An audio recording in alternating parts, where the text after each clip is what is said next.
WhatsApp அபோட்டை எப்படி பிளாங்கா set பண்றது அப்படிங்கறத பத்தி இந்த வீடியோல டீடைலா பார்க்க போறோம். வீடியோ ஃபுல்லா பாத்தீங்கன்னா எப்படின்ற டீடைல்ஸ் நீங்க தெரிஞ்சுக்கலாம். வீடியோக்குள்ள போலாம். வாட்ஸ்அப் ஆப் ஓபன் பண்ணிடுங்க. ஓபன் பண்ணிட்டு சைட்ல 3 லைன்ஸ் பட்டன் கொடுத்துருப்பாங்க, அதை கிளிக் பண்ணிடுங்க. அதை கிளிக் பண்ணதுமே செட்டிங்ஸ் ஆப்ஷன் இருக்கும்.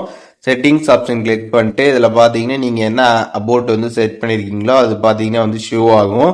அதை ஜஸ்ட் கிளிக் பண்ணிடுங்க. அதை கிளிக் பண்ணிட்டு கம்ப்ளீட்டாக பார்த்தீங்கன்னா அதை எரேஸ் பண்ணிடுங்க. அதை நீங்கள் எரேஸ் பண்ணிட்டு மேலே பார்த்தீங்கன்னா கிளியர் ஆப்ஷன் கொடுத்துருப்பாங்க. அந்த கிளியரை கிளிக் பண்ணிட்டு கீழே பார்த்தீங்கன்னா டிக் ஆப்ஷன் ஷோ ஆகும். அதை கிளிக் பண்ணிடுங்க. அதை நீங்கள் கிளிக் பண்ணிட்டீங்க அப்படின்னா உங்களோட அபோட் பார்த்தீங்கன்னா இருக்காது. அபோட் பார்த்தீங்கன்னா பிளாங்கா இருக்கும். ஸோ இப்போ எப்படி வாட்ஸ்அப்பில் நம்ம அபோட்டை பிளாங்கா செட் பண்ணுறது அப்படிங்கிற டீட்டெயில்ஸ் நீங்கள் தெரிஞ்சிருப்பீங்க. ஸோ நம்ம வாட்ஸ்அப்பில் போயிட்டு இருக்கக்கூடிய அபோட்டை கம்ப்ளீட்டாக கிளியர் கொடுத்துட்டு செட் பண்ணிட்டோம் அப்படின்னா நம்மளோட அபோட் பார்த்தீங்கன்னா பிளாங்கா இருக்கும். இப்போ யார் வாட்ஸ்அப்பில் நம்மளோட ப்ரொஃபைலில் போய் பார்க்குறாங்க அப்படின்னா நம்மளோட அபோட் பார்த்தீங்கன்னா உங்களுக்கு ஷோ ஆகாது. கம்ப்ளீட்டாக பிளாங்கா தான் இருக்கும். அபோட்டே பார்த்தீங்கன்னா காட்டாது. ஸோ இப்போ எப்படி இதை பண்ணுறது அப்படிங்கிற டீட்டெயில்ஸ் தெரிஞ்சிருப்பீங்க. இதில் டவுட் இருந்துச்சுன்னா கண்டிப்பாக கமெண்ட்ஸில் மென்ஷன் பண்ணுங்கள். நான் எல்லாருக்குமே ரிப்ளை பண்ணுறேன்.